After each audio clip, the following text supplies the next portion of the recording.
Thorough summary, Part 1. Devoted father Alex lives with his wife Laura and their 10-year-old son, Jason, an apparently regular life. Everything begins like any typical day: emails, unsuccessful efforts at homeschooling, and the hum of the coffee machine. But Alex's startling notice causes a dramatic turn. Jason's college fund account, meticulously saved over 6 years, is totally empty. Initially, he thinks a bank mistake. But on closer examination, he discovers the terrible reality. Laura is gone as well as the money. Her calls go unanswered often.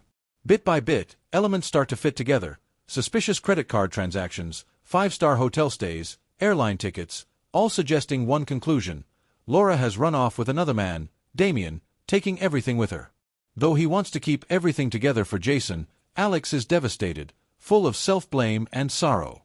Strangely, Jason stays disturbingly quiet, far more collected than a boy his age should be. But shortly, Alex sees odd conduct. Jason starts making late-night private phone conversations, typing furiously on his tablet and fast dismissing screens when detected. Long hours in the garage among tools, wires, a whiteboard packed with codes and diagrams. When challenged, Jason either brushes it off or offers ambiguous responses. Alex is worried, but he is confused and helpless. Some of him decides to believe his son. Laura phones Alex in a panic. Her accounts are frozen, Damien has gone missing, and she's now being investigated, which makes everything more serious. She pleads with Alex for assistance. But first, before Alex can answer, Jason shows up and quietly asks her to be placed on speakerphone. What comes next completely astounds Alex. Jason coldly informs Laura he is aware of her actions. Using passwords stored on her phone, he hacked into her and Damien's accounts. He got back the stolen college fund. He gathered proof of Damien's financial frauds, fake investments, shell companies, and turned everything over to the police. He ensured Laura would be involved as well, since she gained from and assisted Damien in squandering the funds. Laura begs for pardon and falls apart. Jason, though, stays steadfast. In a voice that doesn't sound like a child's, he informs her she picked Damien over her family and now has to suffer the repercussions. Alex cannot speak. Hacked, revealed, and exacting retribution with horrifying accuracy, his kid simply quietly destroyed 2 people's life. Jason feels no remorse, just pleasure. When Alex inquires as to why he didn't inform him earlier, Jason answers, "Because I knew you wouldn't do anything. You are too nice. Someone has to defend us." The narrative concludes with a last blow as Alex struggles with contradictory feelings: pride in his son's brilliance and dread of his cold, calculated character.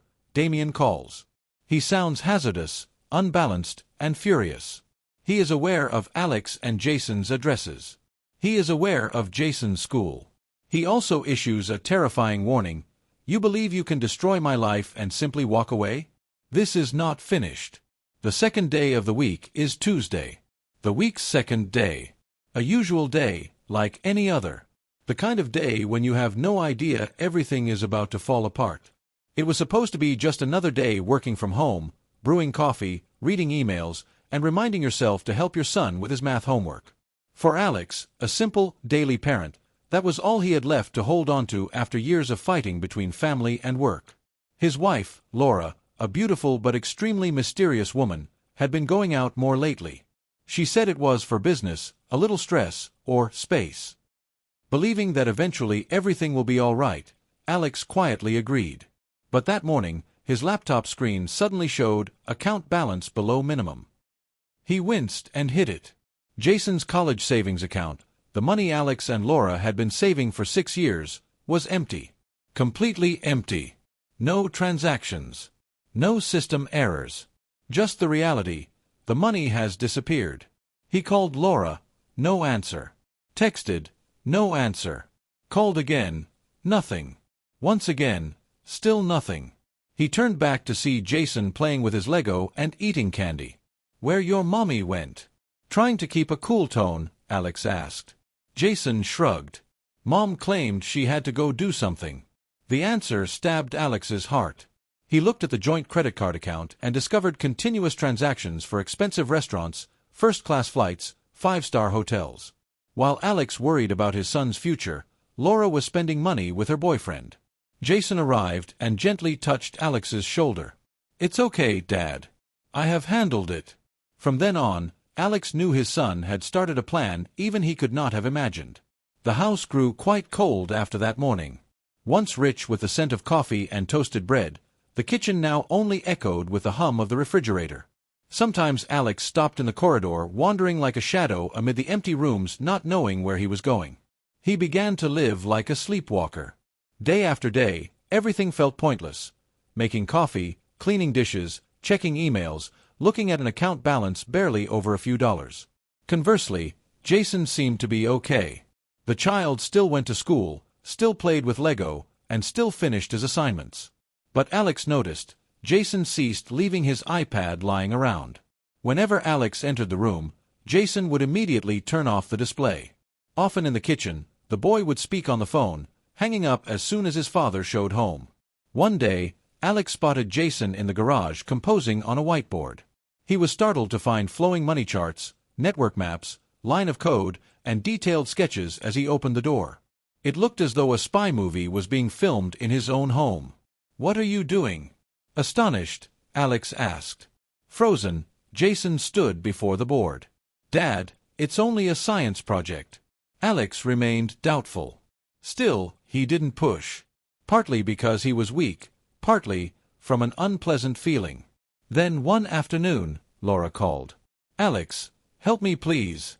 I am stuck. Damien's gone, the account's locked, the police are pursuing me. I have nothing left." Desperate, her voice trembled.